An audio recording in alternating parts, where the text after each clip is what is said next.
दिनों तक यात्रा करने के बाद वह अपने गांव पहुंचा। उसके दोनों बड़े भाइयों ने चांदी और सोने की दुकानें खोल ली थी और रहने के लिए सुंदर घर बना लिए थे।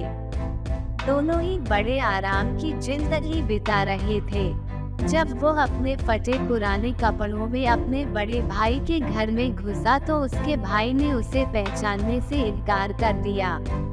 फिर दूसरे भाई ने भी उसके गंदे और पुराने कपड़ों को देखकर उसका मजाक उड़ाया और बोला, क्या तुम हमारे वही भाई हो जिसने सोने चांदी को देखकर नाक सिकोड़ी थी और हमसे अच्छे भाग्य की तलाश में हम दोनों को छोड़कर चला गया था, जो राजा बनने चला था और भिखारी बना हमारे सामने खड़ा है। इतना कहकर उसका हाथ पकड़कर उसे अपने घर से निकाल दिया। उसे अपने दोनों भाइयों पर बहुत गुस्सा आया। उसने अपने कंधे से अपने पुराने थैले को उतारकर थपथपाया तो 6 सिपाही उसके सामने आकर खड़े हो गए। लड़के ने आदेश दिया कि मेरे दोनों भाइयों की खूब पिटाई करो और उन्हें इतना मारो कि छठी का दूध याद आ जाए। सिपाहियों ने ऐसा ही किया। बेचारे दोनों भाइयों की मार मारकर हालत खराब कर दी। वहाँ के लोगों ने जब उन दोनों की सहायता करने की कोशिश की तो सिपाहियों ने उनकी भी मुरम्मत कर दी। दोनों भाई सोने चांदी के प्रसिद्ध दुकानदार थे, अतः उन्होंने अपने भाई की शिकायत राजा के पास कर दी। राजा ने उस लड़के को पकड़ने के लिए एक सेनापति को अपने दल के साथ बाहर जाने का आदेश दिया और कहा, इस शांति को भंग करने वाले को शहर से बाहर निकाल दिया जाए। परंतु लड़के के सिपाहियों ने सेनापति और उसके सैनिकों को ऐसा खदेड़ा कि वे नबुलुहान होकर पीछे हटने को विवश हो गए। राजा ने कहा, यह आवारा लड़का अभी तक काबू में नहीं लाया गया है, और अगले दिन उसके खिलाफ एक और बड़ा दल भेजा। युवक ने उनके खिलाफ और भी अधिक पुरुषों को खड़ा कर दिया और जल्दी से उसने अपनी टोपी अपने सिर पर 2 बार घुमाई और भारी बंदूकें बजने लगी और राजा के लोगों को पीटा गया और उन्हें भगा दिया गया। और अब उसने कहा, मैं तब तक समझौता नहीं करूंगा जब तक राजा मुझे अपनी बेटी को पत्नी के रूप में नहीं देता, और मैं उसके नाम पर पूरे राज्य पर शासन करूंगा। उसने राजा को इस बारे में बता दिया और राजा ने अपनी बेटी से कहा, आवश्यकता पड़ने पर सब कुछ करना पड़ता है। यदि मैं शांति चाहता हूँ और अपने सिर पर मुकुट बचाए रखना चाहता हूँ तो मुझे तुम्हें उसको देना ही पड़ेगा।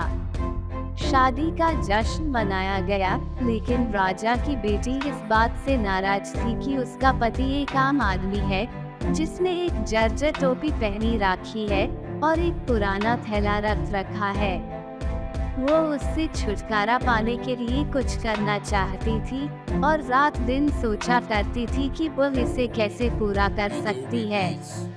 फिर उसने मन ही मन सोचा, क्या यह संभव है कि उसकी अद्भुत शक्तियाँ थैले में हों? और जब लड़के का मन कोमल हो गया तब उसने कहा, तू उस कुरूप थैली को अलग रख दे, वो तुझे इतना विकृत कर देता है कि मैं तुझ पर लज्जित होने से बच नहीं सकती। प्रिया, उसने कहा, यह थैला मेरा सबसे बड़ा खजाना है।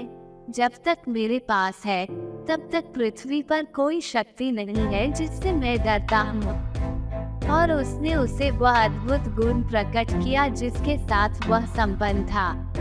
फिर उसने अपने आप को उसकी बाहों में फेंक दिया जैसे कि वो उसे छूने जा रही थी, लेकिन उसने चतुराई से उसके कंधों से थैला निकाल लिया और उसे लेकर भाग गई।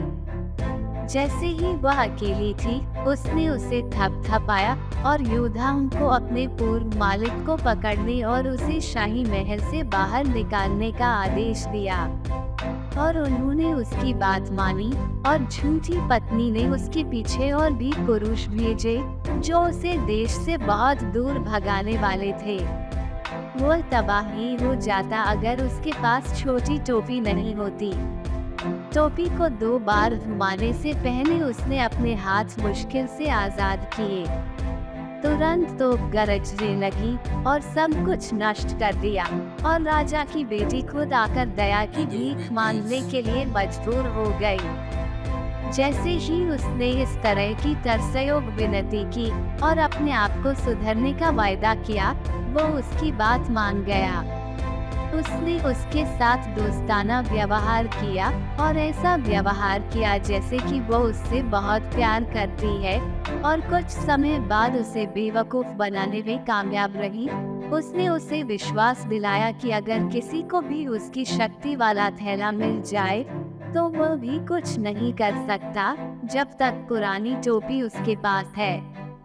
जब वह भेद जान गई तो उसकी सो जाने तक प्रतीक्षा करती रही और फिर उसने टोपी उतारकर गली में फेंक दी।